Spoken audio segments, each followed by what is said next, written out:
Ямар сони юм бэ? За хэлж мэдэхгүй юм байна. Наа чин болж штэ. За эсвэл би л хэлж мэдэхгүй шүү. Тимээ нэрээ тийм те. Ямар ч ирэ чөлөөтэй өрнөх газар бол том өрөө. Гэр бүлийн радиогийн том өрөөнд цуглацгаая.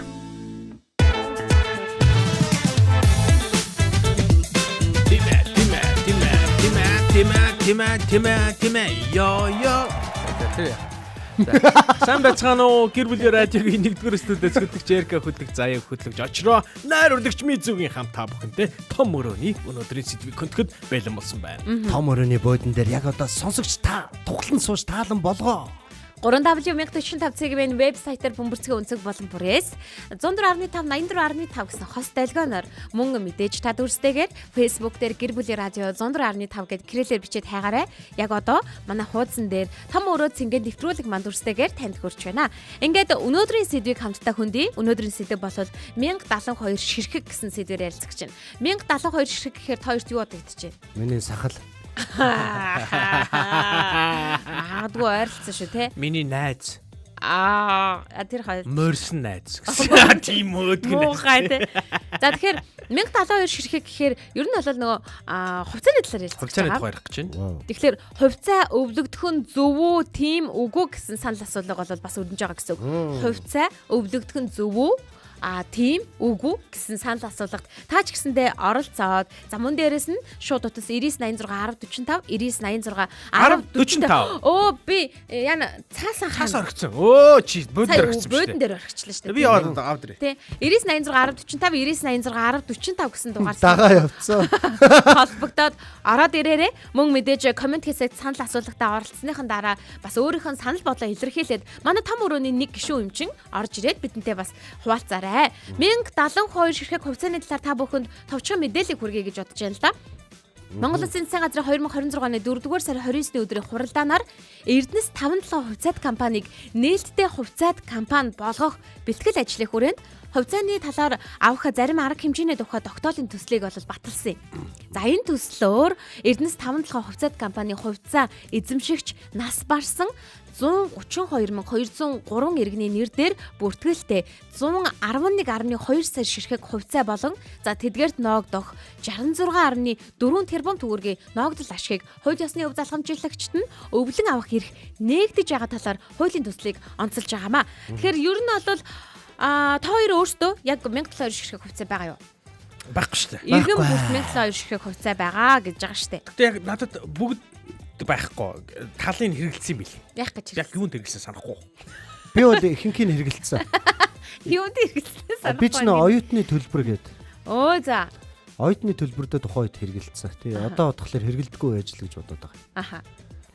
Хэрэглэхгүйсэн бол одоо бас нэг хувьцааны ноогдол ашиг гэдэг нэг яг вэ те орж ирээл ах байсан биз дээ те Эрка толхлоор хэд байгаа юу лээ тэр чинь нэг юм юу лээ хуваадаг 1072 байгаа аахгүй нэг хуваадаг нэг юм байсан штэ нэг юм одоо яг бүгд адилхан байгаа даа. Шилжүүлэх юм 600 ч үлээ өвлөлдсөн билүү нэг тийм байгаа. Тэр нь байгаа юм билээ. Яг талын ингээд би 600 700. Гэхдээ би чи 600 шүү. Над бараг 2 300 л байгаа. Ихэнх нь нэг сургалтын төлбөр тухай аваа явцсан шүү дээ. Айгу муухай байгаа байхгүй. Сургалтын ойлгуулахгүй тухайд ингээ аваа явчихж байгаа байхгүй. Тэр чинь айгу хэрэгтэй юм байсан байгаа. Харин тийм. Насан туршдаа өвлөгдөх. Би үр хөвгтүүдтэй одоо би өвлөх юм байхгүй шүү дээ. Үгүй наа чи яг тийм ер нь бол би ч гэсэндээ байхгүй. Надад ч гэсэндээ байхгүй. Бас сургалтын төлбөрт явдаг гэсэн байхгүй. Тийм. Хоёр гэхдээ айгу залуу оюутнууд байгаа байхгүй. Гэхдээ би тэр чинь Жензи үе шүү дээ. Тийм шүү дээ. Зинжигийн хэмжин. Миний бороо бол одоо зүнж. Тийм. Намаг ийм сурж байгаа 72-ын тухай байгаагүй байхгүй. Хувьцаа нь байхгүй гэхэлэр хайцын гэхэр бүр гайхаад байгаа байхгүй. Тэтгэврийн зээл мэлэндээ явсан. Тэтгэврийн зээлэнд яваагүй. Гэтэ өнөөдөр Эркагийн тэтгэвэр буусан биз дээ. Бэлэн мөнгө авлаа нэг юм болсон шүү. Тийм үү. Бэлэн мөнгө 500 мянга төгрөгчл авцсан шүү. Нэг хүмүүс амар ойчлол нэг нэгэн дүүрийг гიშгээд амар ойчлол. Ингэдэг байхгүй. Та нар ингээд налаг малах шиг юм жижигхэн газар амьдрахын нэг гой даваа тал нь тэр өгдөг байхгүй. Улаанбаатарт хүмүүст ингээд баа гэж яхад налахад тэрний миний хөлбөр нь явдаг байхгүй дандаа. Улаанбаатар даа гэж өвдөж ингээд тий. Энд ч ингээд ёо гэж өвдөж ёо гэл тэгээд хасангу гайгүй амар байгаа байхгүй. Бас нэг хөрхи өргөлтөө орж ирлээ. Хүчээр автоматар төлбөрт орчихсон штэ. 8 ширхэг үлдлүү яалаа. Одоо 480 төгрөгөд ороод байна. Ховгос оруулсан байж тээ.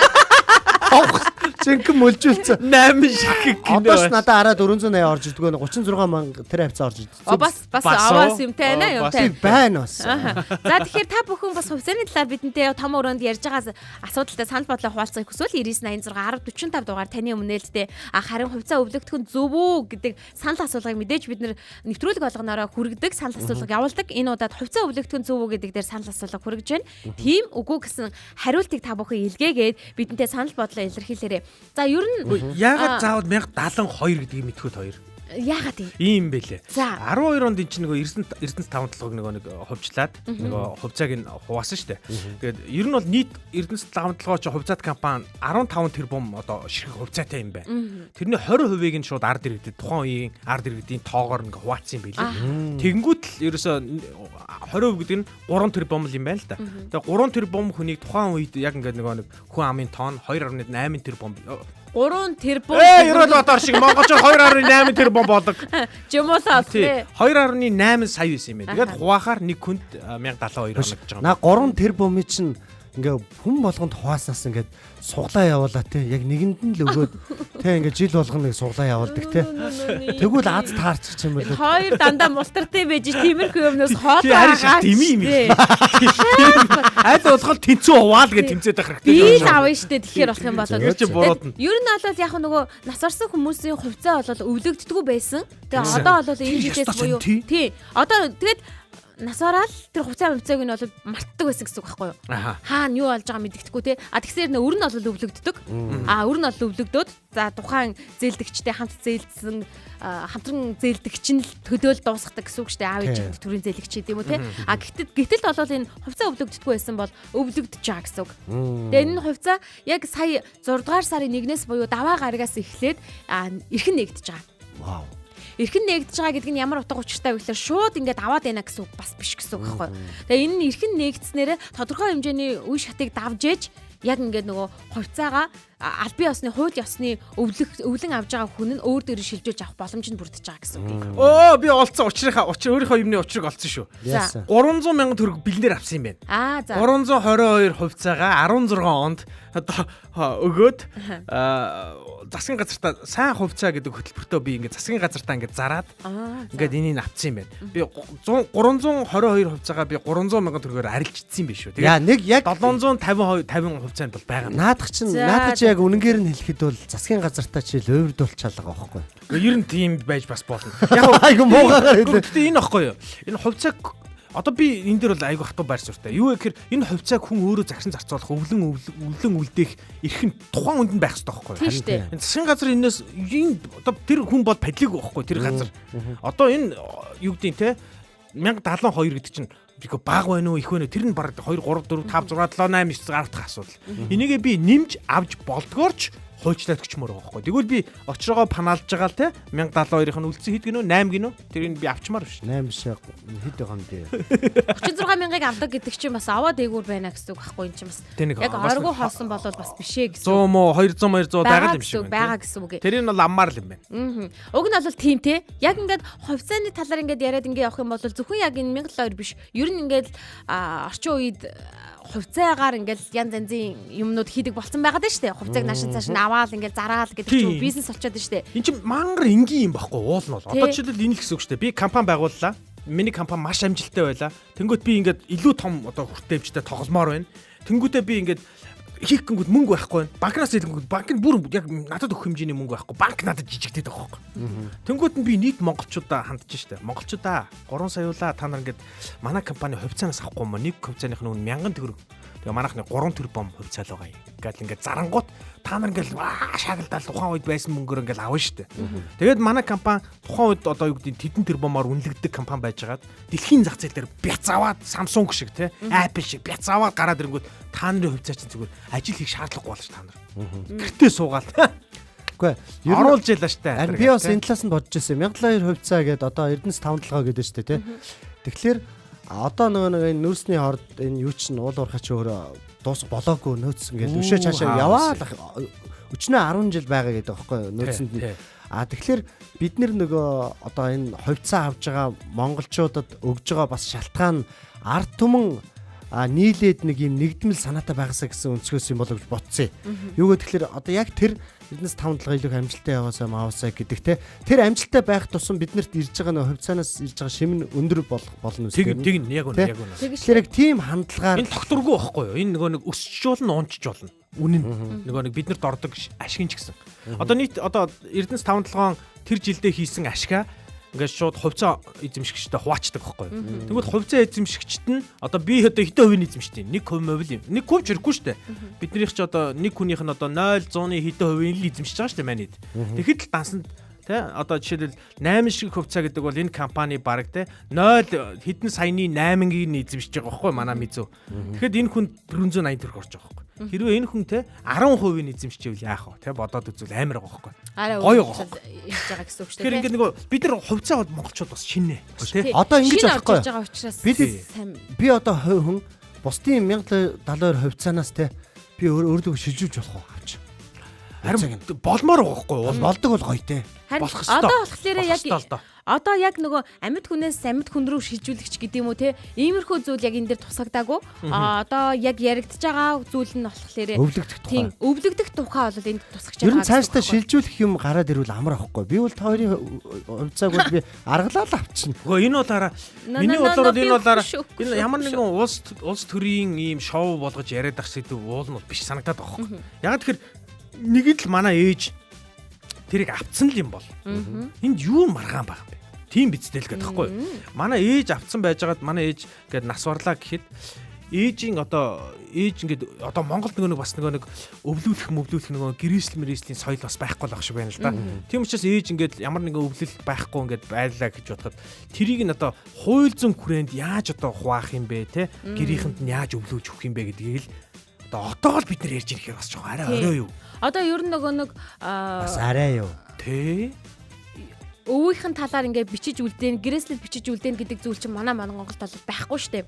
Үүнээс нь болоод ард нь үлдсэн гэр бүл асуудалтай болоод шүүхээр явдаг ийм асуудлууд маш их байдаг гэсэн. Тэгээ одоо бол яг ингээд нэ би энийг энд үлдээ шүү, тэрийгээ тэнд үлдээ шүү гэж бас нэг бичээд байдаг болчиход байгаа юм гэж байгаа. Тийм гэсэн харин. Тий, учиртай болчиход байгаа гэж байгаа. За тэгвэл энэ яг ямар учиртай, ямар хүмүүст нь яаж очих талаар та бүхэнд нэг товчхон мэдээлэл өгөх үү? Яг яаж хэн авах ёстой вэ гэдэг юм уу те? 2011 оноос хойш нас барсан хүмүүс яг энэ ногдол ашиг нь бол өвлөгдөж очино гэсэн. Яагаад гэхээр энэ хувьцаач угаас 12 онд тарагдсан байхгүй юу? Тэгэхээр чинь угаасаа ойлгомжтой шүү дээ. 12 онд яг ногдол ашигаа өөр дээрээ одоо юу ногдол ашиг биш. Тэр нэг хувьцаагаа өөр дээрээ бичүүлээд авцсан хүнд бол энэ ингээ үлдэж байгаа учраас ингээ өвлөгдөх ёстой л гэдэг л санаалсан. Санаа гэсэн үг. Тийм байна. За тэгээ одоо 2024 оны 1 сараас хойш төрсэн хүүхдүүд бол юу байхгүй штэ. Хувьцаа ерөөсөй байхгүй байгаа. Яг гэвэл тэр хүмүүст хувьцаа ингэж ногдож өгөөгүй байгаа байхгүй. Тэгэхээр түүнээс өмнөх онд төрсэн хүүхд 24. Түүнээс өмнөх нь бол хувьцаатай байгаад байгаа гэсэн үг. Манай хүү хувьцаатай, охин хувьцаатай, баг хүү бол хувьцаагүй гэсэн үг байхгүй. Хувьцааг юм. За одоо яг ийм байгаа. Заяатай тий. Тийм, тэгэхээр заяатай. Нас барсан иргэний ар гэрийнхэнд өгөх яг нэг 3 алах юмэг бол албаны хүмүүс танилцуулж мэдээлэл бол хүргээд байгаа юм байлээ. Энд бол нийтдээ 1589 гэдэг дугаарт эхлээд нас барсан хүнийхэн регистрийн дугаарыг нь Кирилл том үсгээр бичээд илгээнэ. За хэд гинэ? 1589 гэдэг дугаар лөө. 1589. За тэгээ регистрийн дугаарыг нь бичээд илгээхлээр 1072 шиг хувьцааны үлдэгдлийнх нь мэдээллийг өгнө. За энэ хүн тэдэн шиг хувьцаатай байна. Ингээд өөрийгөө үзэж болох уу энэ нэрээ? Болох хаа. Үзье тий. За тэгээд энэ хүн тэдэн шиг хувьцаатай байна. Энэ хүн эсвэл одоо нөгөө брокерийн данстай байна, дансгүй байна гэдэг мэдээлэл нь ирчих юм байлээ. Одоо зарим хүн болохоор энэ хүн маань одоо нөгөө хувьцааны бүртгэлтэй брокерийн данс байхгүй байна гэдэг мэдээлэл ирээд байгаа юм байлээ. Тэхийн тулд данс нээлгэх дараагийн алхмуудыг хийх хэрэгтэй болж байгаа гэсэн үг байхгүй юу? За тэр нь юу вэ гэхээр өөртөө ирдэм бэ нөө. Ирнэ штэ. Бүх хүнийх ирдэм биш үү? Нэр нь бүх хүнийх ирэх байхгүй юу? Тий, ундар ухаан инвест дээр миний данс байгаа юм байна. Тэгээд утасны дугаарыг ничээ өгсөн байна. Тэнгүүтээ би 857 одоо хувьцаа одоо хүртэл байгаа юм байна. Оо за хувцаатай хүн байгаа Элканаас 300,000 төгрөг авсан ч гэсэн цаанаас гиндачч явсан. Мандэ зарчих. Нэмээд 1072 болох чи гээ. За дараагийн алхам нь болохоор өөртөө хамгийн ойрхон байгаа нотрот дээр очиод нас арсан иргэнийхэн хувьцаа болон түүнд оногдох ногдол ашигын мэдээллийг нь авч болно. Одоо жишээл уцаар явах боломжгүй шүү дээ. Брокерийн дансанд бүртгүүлгүй байгаа нөхцөлд бол утсан дээр нь та брокерийн дансанд бүртгүүлгүй байна гэж ирээд данс нь хідэн төгрөгийн одоо үлдэгдэлтэй байгаа хідэн хувьцааны үлдэгдэлтэй байгаа нь бол ирдэггүй гэсэн үг байхгүй юу? Угаасаа дансгүй учраас тийм дансгүй учраас. Тэрийг мэдхийн тулд хамгийн ойр байх нотрот дээр очиод тухайн иргэнийхэн бичиг баримтыг нь үзүүлээд өөрийнх нь бичиг баримтыг үзүүлээд хувьцааг нь ногдол ашигын мэдээллийг нь бол авч болж байгаа. За тэгээд цаашлаад ер нь бол 2025 оноос хойш бол нотротчдын үйл ажиллагаа чинь ингээд цахим шилжчихсэн байгаа шүү дээ. Тэр хаана л хаана аль нотротчд шууд хуруугаа уншуулаад бүх зүйлүүдээ мэдээллүүдээ цахимжуулаад авчих боломжтой болж байгаа. За тэгээд тэгж ярих юм бол гадаадын 50 гаруй орны улсын заяа 90 гаруй нотротчдын үйлчилгээ үзүүлэгч консулын газрууд элчин сайдын яамны газрууд байгаа. Гадаадд байгаа хүмүүс жишээлх юм бол тэр газруудаараа дамжуулаад эрхээ эдлэх боломжтой гэсэн үг байхгүй юу? За тэгээд нотротч дээр очиж дараагийн мэдээллүүд хувьцааны асуудал тэгээ нөгөө баталгаажуулсан юмнуудаа бүгднгийн өвлөх гэрчлэгээ аваачиж өгөх юм. Нотротчтай хандаад.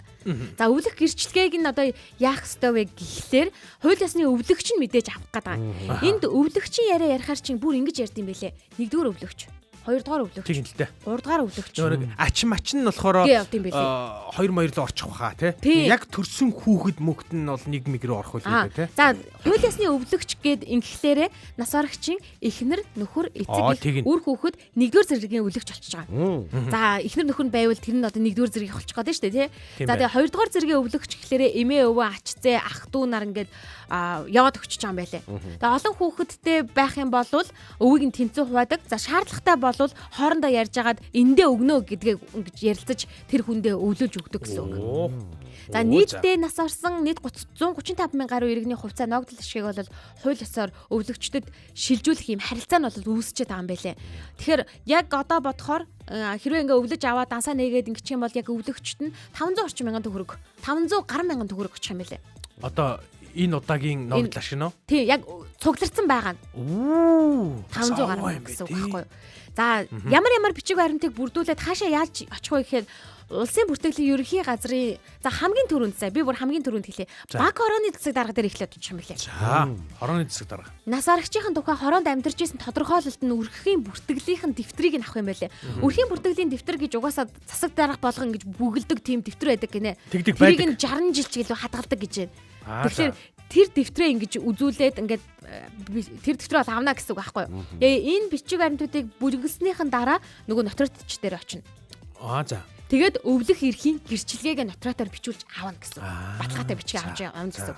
За тэгээ улсын бүртгэлээс шаардлагатай лавлгаа буюу нөгөө төрөл садангийн лавлгаанууд энэ хүнтэй ямар холбоотой вэ гэдгээ тодорхойлох лавлгаагаа авах юм байна. За цаашлаад нас арсан лавлгаа, гэрлэлтийн лавлгаа, үнэт цаасны лавлгаагаа захимаар аваад эмэгтэй хүн бол нэгдүгээр төрүүлсэн хүүхдүүд нь бол нэгдүгээр ингээд өвлөгчөнд болох гэдэг шүү дээ. Нөхөр бол хамаагүй юм уу? За эмэгтэй дээр бол тэгж байна. За. Төрүүлсэн хүүхдүүд нь лавлгааг 1988 оноос хойш бол захимаар авах боломжтой болчиход байгаа юм байна. 88 оноос хойш бол бус нь бол заавал биеэр очиж авах шаардлагатай болчиход байна л гэсэн үг байна. Тэгэд эдгээр бичиг баримтуудыг бүрдүүлэх хугацаа гэж бас бүр байгаа юм билээ. 88 оноос хойш гэхээр одоо мань хэд бол одоо жоохон галгүй их л болчих штэ хөө. 84 оныхон одоо биеэр очиж авахаас өөр аргагүй одоо захимд бол мэдээл байхгүй болчихж байгаа гэсэн. Өвлөгчийн талаар ингээд ярих юм бол өвлөгчийн талаар энэ бүр бүхэл бүтэн хууль байгаа даа шүү дээ Монгол улсад. Гэхдээ тэр хуулийн дээр ингэж нэмэлт тусгал оруулж ирсэн юу гэхээр тухайн хүнийг нас барснаас хойш 3-аас 6 сарын дотор энэ өвлөгчөөс хамаарч байгаа шүү зэ. 3-аас 6 сарын дотор хүсэлтэд өгөх хэрэгтэй гинэ. Би одоо энэ хүний одоо эд хөрөнгөний өвлж авах хүсэлтэй байна. Би өвлөгч нь байна гэдгээ өөр албан ёсоо ингэж бүртгүүлж өвийн гэрчлэгийг авах гэдэг нь шүү дээ. Гэтэл одоо 1702 хувьцаа тухайн үед нь ингэж нөгөө өвлөгддөггүй байсан учраас энэ хугацаагаа өнгөрөөсөн хүмүүс амар олон байгаа байхгүй юу? Ойрын хүмүүс нь нас бараад аль хэдийн 5 жил болчихсон ч Наад чи ерөөсөө шинэ мэдээлэл байгаа байхгүй яг одоо бол тий. 10 жил болчихсон ч гэдэг юм хүмүүс байгаа штэ. Гэтэл тэр хүмүүс нөгөө 3-аас 1 жилийн хугацаагаа аль хэдийн ингээ өнгөрөөсөн гэсэн. Энэ аль хэдийн байсан хууль дүрм юм байна штэ тий. Тийм хууль дүрм. Энэ дээр бол нэмэлт тусгал оруулж ирсэн яасан бэ гэхээр өвийн хуулийг 6 сарын 1-ээс эхэлж тооцож эхэлье гэсэн байгаа. Өстой зөвл шийдвэр байна. Тийм. Тэгэхээр нэг осондоо одоо 6 сарын 1-ээс хойш гэдэг чинь 6 сарын 1-ээс хойш тооцогдож тоолж эхэлж байгаа гэсэн үг. Тэгэхээр нөгөө 6 сар 3 сар гэдэг нь одооноос тоолох нь шүү дээ. Одооноос тоолж эхэлнэ гэсэн. Тэгэхээр ерөөсөө манайхан хэрвээ таны гэр бүлд 2011 12 оноос хойш ингээд өнгөрсөн хүн байгаа бол та бүхэн маань яг энэ зарчмаар яваад үзэх ёстой юм байна. Заавал явах ёстой юм байна. Ер нь бид нар нэг юм хууль зүүн одоо мэдлэггүйгээсээ болоод ийм одоо юу хязгаар дотор амьдрдаг байж энийг ерөөсөө мэддэг. Би бол ч мэддэг юм байна надад ч. Одоо тэгэхээр эднэр бол бүр ингээд нээлттэй болсон учраас бид нэр одоо хайчих уу одоо яах вэ гэж санаа зовхгүйгээр нэг өсөндөө хууль ёсны өвлөгч нь ингээд өвлөд авах боломжтой. Бас нэг зүйл анхааруулж илээ энэ дэр альтны хүмүүс юу гэж анхааруулж байгаа вэ гэхээр хуульчид бүр тусдаа ингээд рил хийсэн ингээд богино рилүүд агүй их яваад байгаа байхгүй. Тэрэн дээр юу гэж анхааруулж байгаа вэ гэхээр мэдээж нөгөө нэг төрсэн ээж нь төрсэн хүүхэд нь эсвэл ингээд нөхөр нь эхнэр нь ч юм ингээд ойрын баг нэгдүгээр өв авахч нь ингээд байгаад байна штэ. Өвлөө авахч нь байгаад байгаа хэрнээ сүүлийн жилүүдэд нь хамт амьдраагүй бол нэг хаяг дээр бүртгэгдээгүй бол тэр хүн нэгдүгээр зэргийн өвлөгч нь биш болчихж байгаа юм байна. Юу гэсэн сүүлийн хэдэг нэ? Сүүлийн жилд нь одоо яг ингээд нас барахаас өмнө хамгийн сүүлийн ингээд бүртгэлтэй хаяг байгаа штэ. Тэр хаягн дээр бүртгэлтэй хүн л ойрынх нь олчихж байгаа. Тэгэхээр чи айгүй шал тэнэг болчихлоо штэ. Одоо би чинь аавтайгаа айгүй хол амьдарч байгаа штэ. Өөр хаягд нэ. Тийм. Тэгэхээр дараагийн бичиг баримтууд нь бүртгүүлэх шаардлагатай болж байгаа гэсэн үг байхгүй. Нэгдүгээр өвлөгчөш, хоёрдугаар өвлөгчөөр бүртгүүлж гинэ гэсэн. Хоёрдугаар ер нь бол 3 сарын дотор хүсэлтэд гаргаж амжихгүй болвол өвийг одоо ингээд хүлээж аваагүйд одоо хүлээж авахгүй гэж байгаа одоо хүлээж авахгүй гэд ингээд баг ингэж байгаатай ижлэх юм гэсэн үг. Тэгэхээр нөгөө улсын цаг хүмүүрэлт бүртгэгдэнэ шүү дээ. Нөгөө юмнууд нь тий. Энэ зөвхөн 72% цааны тухайч биш бүр бусад бүх өв хөрөнгөний тухай ярих нь шүү дээ. Холбоотой. Одоо жишээлбэл ингэдэг гин. Өмгөөлөгчд яг 1702-т ярьж байхдаа давхар нөгөө нэг банкнот дээр байдаг данснуудыг ярьж байгаа байхгүй. Одоо жишээлбэл яг очрыг хэлсэнчлэн аав нь ч юм уу ээж нь ч юм уу хідэн банкнд хідэн данстайг нь мэдэхгүй шүү дээ. За тэгээд тэр дансан дотор нь хідэн төгрөг байгаад тухайн банкт одоо ер нь байсаар байгааг ч мэдэхгүй байхгүй юу? Тэрээс юу ч нууж аваа юм билээ юмстэй. Одоо ер нь байсаар чааг мэдэхгүй байхгүй юу? Тэгээд тэгэхээр нэг осондоо хэрвээ тэр дансан дах одоо мэдээллийг нь мэдчихэд өвлөгч хүүхдүүд нь ингээд авъя гэдэг ингэх юм бол бас ингээл яг үүний дагуу арга хэмжээнүүдийг хөөцдөд явд юм байна. Тэгээд бүх дансыг мэдэх боломжгүй учраас ингээ орхитуулдаг тохиолдол тэр нь ингээ банкнтаа ингээ зарцаад бэж идэг тохиолдол би харин хүчнөөнөөрөө байдаг. Би харин санаа зовоод байхгүй одоо би ингээ нэг бас нэг жорны нэг 5 цаас ингээ даалт ийдсэн байсан. Гэт ингэчвэл манай хүүхдүүд тэрийг авч чадахгүй баларх юу дээ гэсэн чи гайгүй мэн те. Гайгүй яг хууль журмаар явах юм бол те хүүхдүүдтэй энэ хууль журмаар нь яваарэ гэж загаад гэх юм байна. Одоо тэр баг ингэх юм биш. Одоо ингээ амар их мөнгө байгаа нууцсан те тэл манай хүүхдүүд аав мөнгө хэрэгтэй ч мөнгө бол үгүй та нар өгсөн юм дараа. Гэхдээ Эрцэнгагийн урд одоо барилга баригдаад байгаа байхгүй. Яг тэнцээ нуусан алтаал би амаар байгаа. За. Наад зүүдэндээ нууцсан. Тэр игээл олохгүй байгаа даа ш. За яг нөгөө түрүүний би хамт амьдарч байсан хүмүүс дээр ярьжсэн шүү дээ.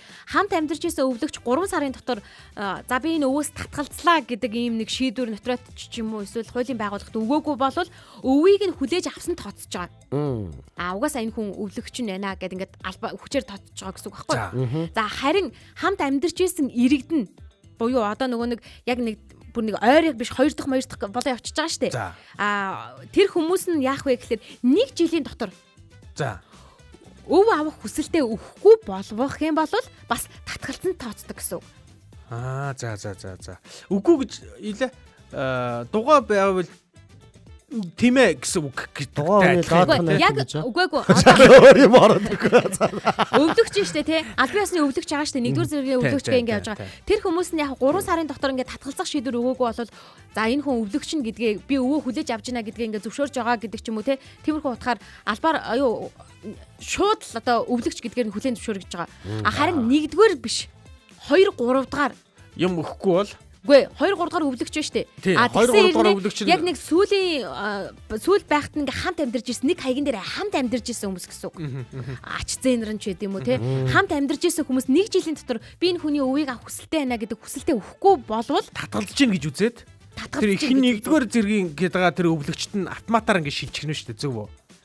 За нэг тиймэрхүү юм байна. Тиймэрхүү юм байна шүү. Наатай саяны ярьсан энэ түүхээс байгаа дээ. Би юу сурж болох вэ? Тэгээд юм болгоноос юм сурж идэгтэй. Сурах хэрэгтэй. Хуулийн дор амьдр.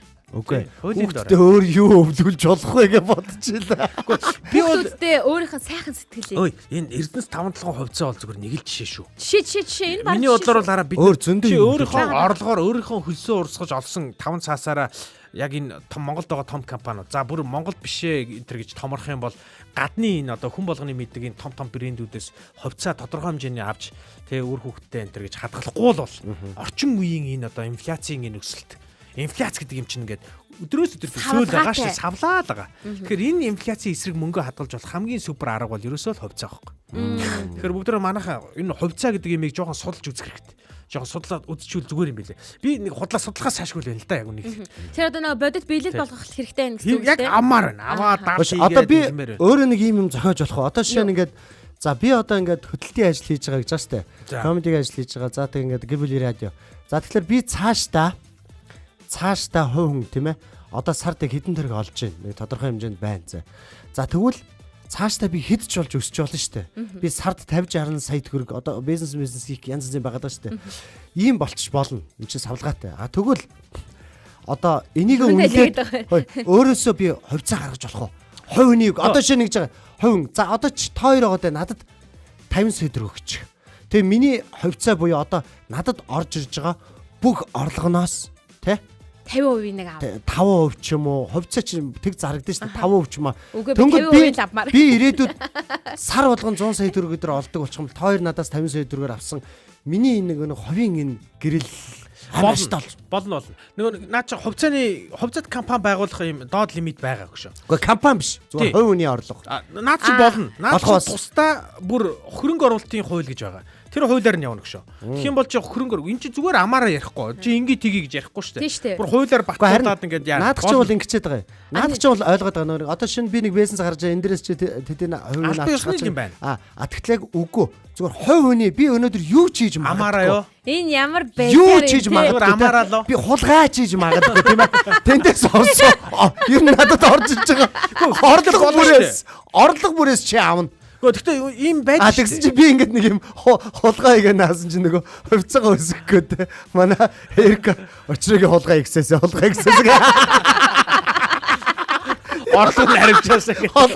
харивчаасаа гэдэг шиг дээ. Бэлэр юм бэ. Яг зөв би айгуу тийм сонирхол юм бодлоо. Гэхдээ яг байж болно шүү дээ. Тиймэрхүү зүйл бас. Энийг тэгтээ айгуу гүнзгий ойлголоо л доо. Ер нь яг нэг бизнес янз янз. Одоо юм байгаа байхгүй. Бид нэр санхүү мөнгө гэдэг нь бидний тархинд байгаа байхгүй. Бид нар гоё төслөвчээд яг бодиттой хэрэгцээг нь судлаад одоо бизнес янз бүрийн гаргаж ирэх хэрэгтэй тийм. Гаргаж тэрийгээ ингээд нэг бүр харуулад бичих цаасаа барьж ирээд одоо чамаас хөрөнгө аваад тэрийг эхлүүлж болохоор байгаа байхгүй. Coin ч гэсэн яг энэний нэг хэлбэр шүү дээ.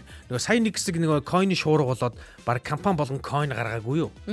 Тэр coin чинь яг хөрөнгө оруулалт байхгүй. Одоо би тэдний coin-ыг худалдаад авчвал би дараа нь тэдний үйлчлэгийг тэдний coin-оор нь буцааж ингэж төлбөрийн төлөөд тэдний үйлчлэгийг авч болно гэдэг ийм концепт байсан байхгүй юу?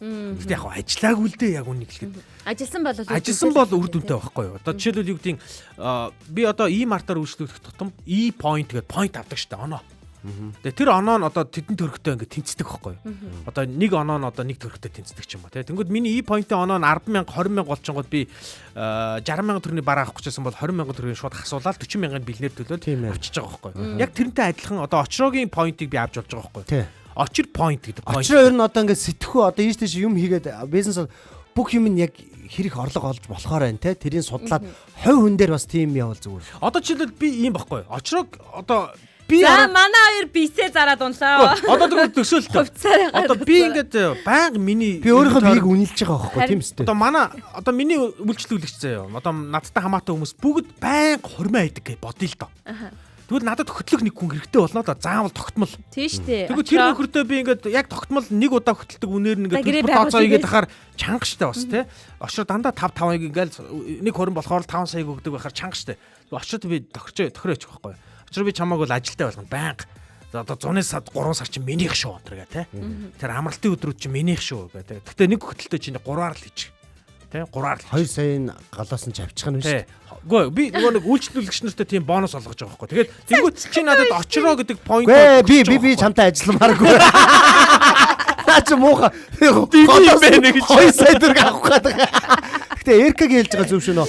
Хувьцааны хэдүүлээ мэдлэгтэй болёо л гэж чиглүүлээд байгаа байхгүй. Тэгэхгүй бол бид нар чи анх нөгөө нэг 90-ад оны үед цэнхэр ногоон карт март гээл те.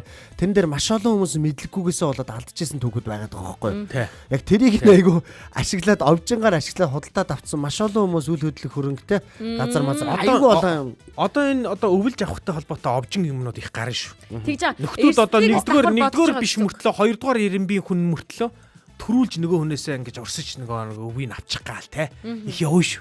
Тэгээ ер нь бол яг нөгөө нэг сөрөг талын зүйлүүд айгүй их гарч ирж байгаа юм байна л да. Мэдээж нөгөө нэг ажил эхлэв тэгэхээр эрэг талын талаач харж үзэн. Сөрөг талаач гэсэндээ харж үзэн штэ. Тэгээ үүнтэй холбоотойгоор бас янз янзын бүр хүний тархинд оромгүй санаануудыг хүртэл хүмүүс гаргаж ирж илээ. Үүнээс болоод аав ээжигээ хорлуул яах вэ ч гэж аах шиг те. Тэгээ ингээ бодоод ирэхлээр бүр арайч тийм. Одоо яг хэцүү байгаа ах. Одоо бодъё доо 1072 чинь яг цэвэр жилдээ яг хэдэн төгрөг болж байгаа бүтнээрээ байлаа гэж бодоход тогтмол биш юм байл л штэ. Тогтмол биш дээ. Сая одоо сая хуримтлагдсан хийдэг нөө. Сая бол $1000 хувьцааны ногдлаа шиг оногдсон штэ. Тэгэхэд бол нэг хүнд нэг 130 хэдэн мянган. За одоо 130 тоош 130 хэдэн мянган жилд нэг 130 хэдэн мянган төгрөг авахын төлөө бас эцэг ихээ ингэж бодох тийм хүн Монгол дараа байхгүй. Бид нар чинь араа байхгүй гэдэг ихсэн бас амар юм байна. Гэ Европ чинь бас чөтгөрийн. Тэгтээ бас зөв шүү чөтгөрийн байж болно. Одоо сайн нөгөө нэг хүүхдийн мөнгө байгаа сте. Хурамчаар бүрдүүлээд 18 жил авцсан биш цаач. Харин тий. 18 жил. Тэ одоо тэр хүүхдэд зориулаа авцсан тий. Тий хүүхдийн мөнгө. Харин хүүхдгүй мөртлөө хурамчаар бичгээр нүрлээ. Энэ мэдчлэн одоо жишээлбэл нөгөө нэг буруу санаа нь илүү их хөгжсөн. Чи юу яг 3 хүүхдтэй өгөхгүй. Чи 3 хүүхдтэй чи. Гэтэ чи хэдэн хүүхд бүртгэлтэй өөр дөр чинь. Ер нь тийм юмнаас болгоомжлох хэрэгтэй юм байна. Тийм. Гэхдээ яг ер нь хуультай улсад амьдарч байгаа юм чинь хуулийн ёсныхын дагуу бүхэл зүйлээ ингээл бүрдүүлээл бүхэл юм хийж хэрэгжүүлээл ингээл явах юм бол бидэнд алтхаасаа илүү бас онох юмнууд мундахгүй байд юм байлээ шүү гэдгийг хуультай улсад амьдарч байгаа хүн болгон бас мэдээсэй гэж бас хүсэж байна л да. Манайх өөрсдөө мэдгүйгээсээ болоод асуудалд ороод байгаа. Асуудалд орно алдан нас. Одоо тэр хараа ATM дээр зогсчод нэг юм одоо анзаархаар эмээ өвөөнөр хөөх юм хэцүү юм аа хөөх. Кодо мэдгүй. Тэгээ нөгөө нэг картн дээр кодо бичээд наацсан байх юм. За байж байгаа. Би энийг ойлгохгүй. Тэр картыг чинь ингээ хүмүүс ингээ дураараа ашиглаж байгаа учраас код гэдэг нэг юм гаргаж ирсэн байхгүй юу? Тэгш нөгөө картыг авчи картн дээр кодо наацсан байдаг тий. Тэгэхэр тэр чи одоо яах юм бэ?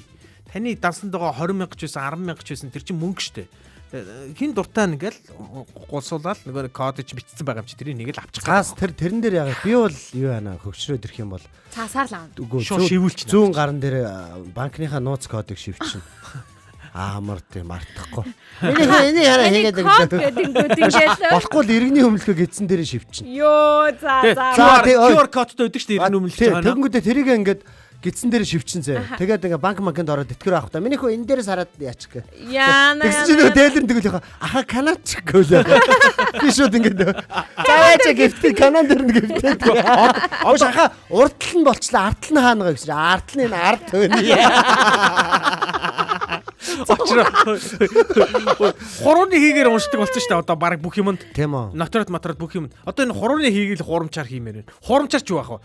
Хүүхэд мөгтөө өгч явуулдаг. Та нар ч одоо хуйлтай уусаад хуйлаа дагая гэснээр бүр хуулийн эсрэг өгөө явуулчмаар байгаа байхгүй юу? Гүг энэ хуруугаа ингээд энийг ингэж автоматч болохгүй ингээд тайраа заяа. Эрг шургаж зөө. Маа ингээд эргүүлэнгүүтээ хүүхдээ өгч явуулаад буцаагаад аавх нь хуруу байна. Өдөргөө. Карт хаана гэдэг чтэй бид нар үгүй амьдрал дээр карт аваад өгч бити аваа яваар гэсэн. Хуруу аваад дөр гэдэг. Би хуруугүй наа чи хоолоо идэж чадахгүй. Буцаагаад тэгээ эргүүлэг хийж үгээд. Яа. Ер нь энэ хоёрыг нэг нийлүүлээд ямар нэг юмруу сунлаад нэг шинэ бүтээн байгуулалт хий, шинэ одоо бизнесийн санаа гаргаад бизнесээ хөгжүүлэх юм бол энэ хоёр нэлээд эвгүрхэхээр хоёр гарах шүү. Ингээ толгоогоо шүү салгаж малгадаг үлдээ эргүүлж явсан. Аав гадлагыг аваад яваад тэргээ те. Шөөгөө явуулцдаг те. Тэгсэн бол би бүр энэ ч байхгүй. Аль хэдийн толгоогоо гээцсэн байгаа шүү.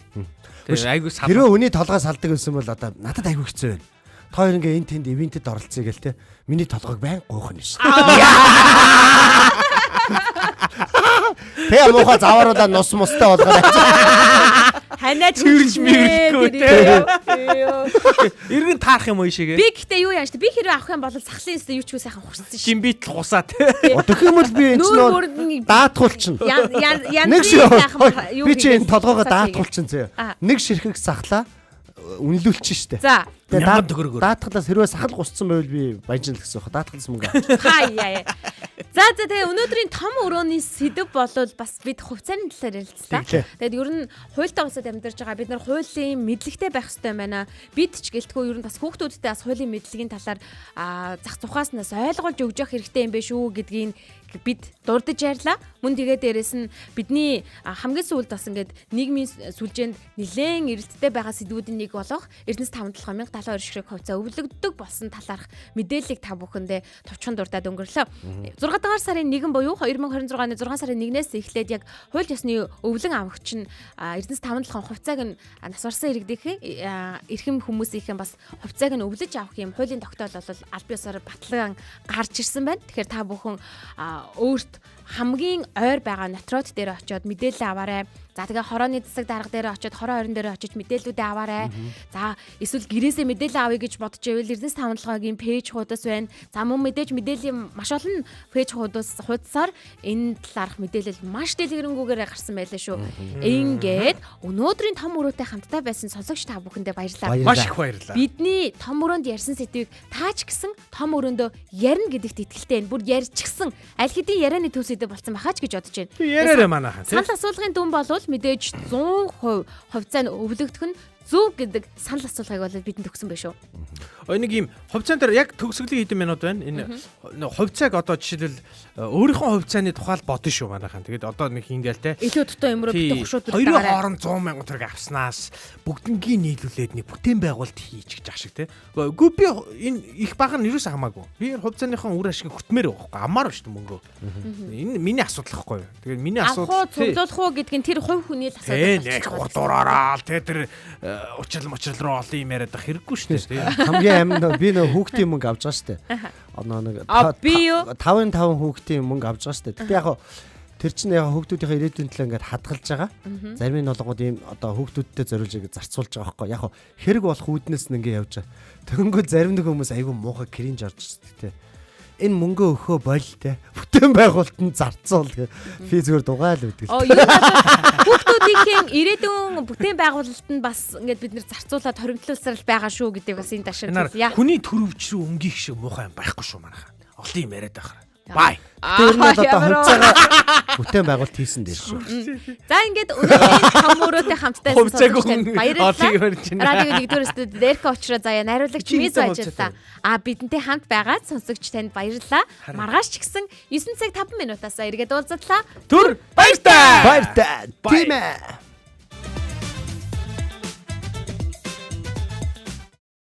Ямар сони юм бэ? За хэлж мэдэхгүй юм байна. Наа чин болж штэ. За эсвэл би л авилж мэдэхгүй шүү. Тимээ нэрэ тийм те. Ямар ч чөлөөтэй өрнөх газар бол том өрөө. Гэр бүлийн радиогийн том өрөөнд цуглацгаая.